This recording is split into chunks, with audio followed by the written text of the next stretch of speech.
Hello అండి, మన బాడీలో గోల్డ్ ఉంది. గోల్డ్ ఏంటి బాడీలో ఉండడం అని అనుకుంటున్నారా? నిజమేనండి, మీరు వింటున్నది అదే ఫ్యాట్. ఫ్యాట్ ఏంటి అన్వాంటెడ్ ఏరియాస్ నుంచి తీసేయించుకుంటాం కదా లైపోసక్షన్ ద్వారా అనుకుంటున్నారా?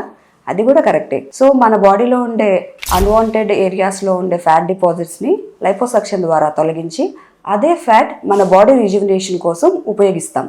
దీన్నే ఫ్యాట్ గ్రాఫ్టింగ్ అంటాము.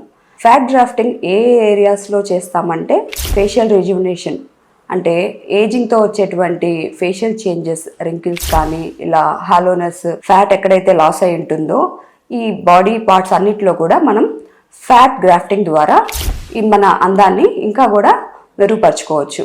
అవి ఎక్కడెక్కడ చేస్తాము అంటే కనుక ఫేస్లో ఉండే చీక్ ఏరియాస్, థియేట్రఫ్ ఏరియా అంటే అండర్ ఐ కింద చేస్తాము.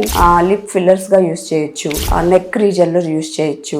హ్యాండ్స్కి ఏజింగ్ లుక్ తోటి హ్యాండ్స్ అంతా కూడా ముడతలు వచ్చినట్లుగా ఉంటుంది, అక్కడ కూడా మనం ఫ్యాట్ గ్రాఫ్టింగ్ చేయించుకోవచ్చు. ఇంకా బ్రెస్ట్ ఆగ్మెంటేషన్ కోసం ఫ్యాట్ గ్రాఫ్టింగ్ కూడా వాడతాము అండి. నెక్స్ట్ హిప్ షేప్ కోసం కూడా హిప్ ఆగ్మెంటేషన్ అంటాము, అక్కడ కూడా మనం ఫ్యాట్ అనేది వంటిది ఇస్తాము. నెక్స్ట్ వెజైనల్ రిజ్యువినేషన్, అక్కడ కూడా మనం ఫ్యాట్ గ్రాఫ్టింగ్ చేస్తాం. సో ఇలా మన డిఫరెంట్ పార్ట్స్ ఆఫ్ అవర్ బాడీలో కూడా మనం ఫ్యాట్ గ్రాఫ్టింగ్ అనేది చేయించుకోవచ్చు. ఈ ఫ్యాట్ గ్రాఫ్టింగ్ ప్రొసీజర్ గురించి మీకు ఎలాంటి డౌట్స్ ఉన్నా కానీ కన్సల్ట్ అవ్వండి, లేదా ఈ నంబర్కి కాంటాక్ట్ అవ్వండి.